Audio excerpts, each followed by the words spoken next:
Bom, esse deveria ser o ano em que a economia da China se recuperaria fortemente. Mas em vez disso, estamos vendo sinais de dificuldades, crescimento lento, alta taxa de desemprego entre os jovens e o risco de queda nos preços. Apesar da notável ascensão econômica da China ao longo das décadas, agora ela enfrenta desafios crescentes. Então, o que está acontecendo com a sua economia de 18 trilhões de dólares e por que isso importa globalmente? Sem mais demoras, nesse vídeo eu vou te explicar a grande desaceleração chinesa. Seja muito bem-vindo ao canal Diligente, o meu nome é Caio e no ano passado a China teve restrições relacionadas à Covid-19 em todo o país. Quando essas restrições foram suspensas, as pessoas esperavam que os consumidores retornassem e as empresas florescessem, tornando a China uma vez mais o motor econômico global. No entanto, a realidade foi bem diferente. A economia da China está perdendo momentum, o que afeta não só a Ásia, mas também o mundo inteiro. Existem três razões principais para essa desaceleração.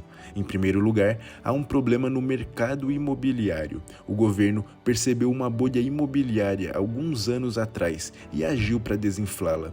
Por muito tempo, possuir propriedades na China era uma maneira certa de aumentar a riqueza pessoal.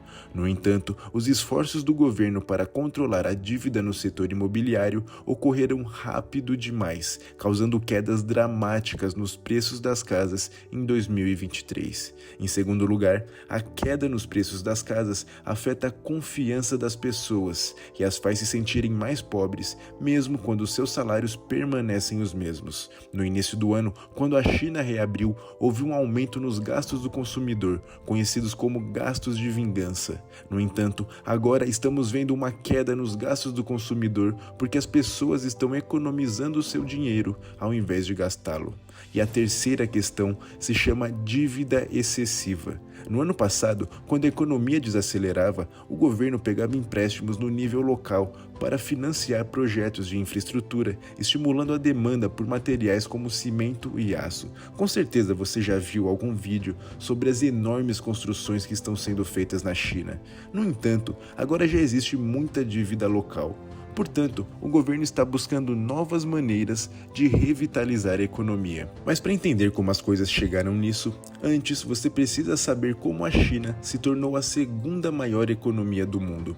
Tudo começou em 1978, quando Deng Xiaoping estava liderando o caminho. Hoje, ele é aclamado como o arquiteto da China moderna por suas importantes reformas. Mas a transformação da China começou com um foco no comércio e no investimento, desencadeando uma jornada de 45 anos de uma sociedade predominantemente agrária para a gigante econômica que vemos hoje. Apesar das preocupações com o crescimento da China, é importante notar que a economia ainda está se expandindo. A maioria dos economistas ficaria satisfeita com a taxa de crescimento atual, mas na China ela parece mais lenta em comparação ao ano passado. E para você entender o problema disso, o principal desafio é que a China está se afastando do seu antigo modelo de crescimento, mas ainda não se ajustou ao próximo modelo. O modelo econômico da China se destacou em fornecer produtos de baixo custo para o Ocidente, retirando centenas de milhões de pessoas da pobreza. No entanto, agora está lutando para escapar da chamada armadilha da renda média. Investimentos extensos em infraestrutura resultaram em excesso de capacidade e os governos locais estão lidando com dívidas gigantescas. Agora, restaurar a confiança é vital.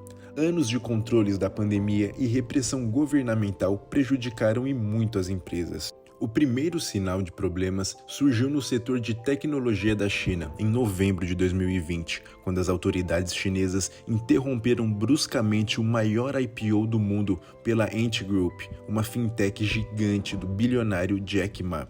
Esse evento desencadeou uma série de grandes repressões do governo no setor privado, afetando os setores imobiliário, educacional e de tecnologia, causando perdas substanciais de valor de mercado e impactando as fortunas dos bilionários chineses.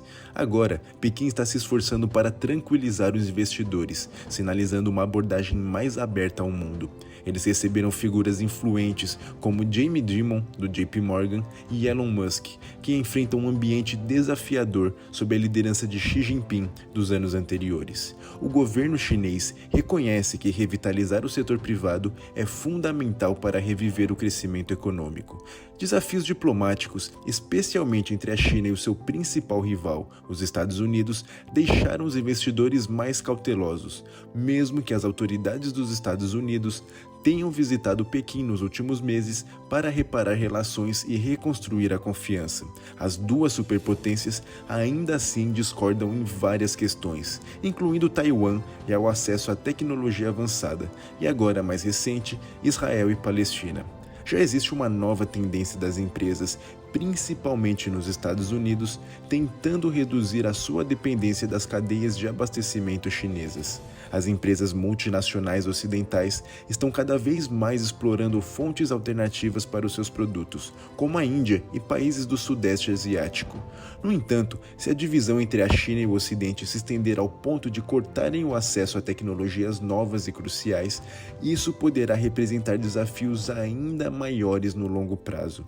Por sua vez, a China desempenha um papel fundamental no mundo, pois é um consumidor significativo de bens, especialmente nos setores de commodities e energia. Se o crescimento econômico da China não se recuperar como esperado, isso afetará outros países em busca de mercados para vender os seus produtos e serviços. E num mundo interconectado como o nosso, isso criará efeitos em cascata em todo o planeta. Se você gostou desse conteúdo e quer mais vídeos do tipo, se inscreva agora no canal e me conte aqui nos comentários quais temas você quer ver. Lembrando que eu leio todos. Um forte abraço e até mais.